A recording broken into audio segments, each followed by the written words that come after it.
Mimi ni dereva wa mtandao na matime after kushukisha client mwingine anaweza nikujia kidai ride hadi bila kurequest online. Kuna usiku moja nilikuwa nafanya kazi pale Kilimani na weekend kaa hizi tunabebanga wase wametoka klabu kujibamba na kukunywa usiku mzima. Mama mmoja alikuja akapark Discovery yake kando yetu alafu akashuka. Dereva mmoja alimkuta lakini alidaisha kuongelesha kijana, so akanikujia. Alidaisha nimpeleke kileleshwa kwa gari yake juu alikuwa ameteisa. Alikubali kunipatia 2K. Sikujua itakuwa mtego. Juu hadi alikuwa na beshte yake alikuwa amekaa kwa baksi. Niliwaendesha hadi kwa hiyo area yao na after nifike kwa keja yake alikazana ati niingie ndani ndio nichukue do zangu. After niingie ndani alinipatia juice kwa wine glass. Nilikuwa soba hiyo masaa lakini after kuchukua sip moja sikujielewa.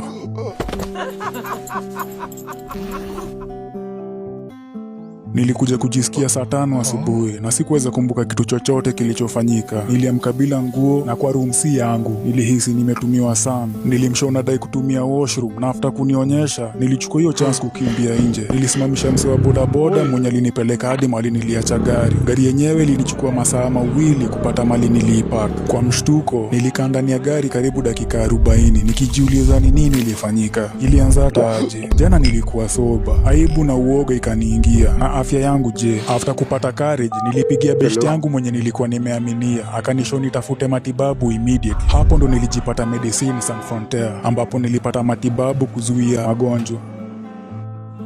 Hapo kwa MSF Lavender House, counseling ilinisaidia niweze kujipata tena. Hadi nikacheka na huyo counselor juu for the first time nilikuwa nahisi kama mimi. Walini advise ati within 72 hours ilifaa nifike kwa medical center juu hawezi jua. Personally kitambo sikuwahi amini wanaume wanaweza kuwa sexually abused. Wanaume hujiekeanga vitu zingine na hadi wangejua njia ya kupata usaidizi, wangefeel aibu sana ku open up na kuendea hiyo usaidizi. Ni ngori na ni vigumu sana kueleweka na jamii. So wanaume hukaa kimya. Hiyo kitu ilini affect in many ways. Nilianza kufeel nimejamia wa mama, especially wa mama wa umri wa 60 to 65, umri ya mamadha zetu, wase unafaa kupea heshima. Sikuweza kaa kwa ile job pia, ilibidi nimetafuta job ingine. Niliona kunyamazia ingefanya vitu zikuwe worse, juu nilikuwa nimelemewa, so ilibidi nimeshtua mse. Hata ni yule mtu mmoja mwenye nimeaminia, watu hawafai kunyamazia. Kitu muhimu kwa wanaume ni kushare na mtu na kuendea matibabu.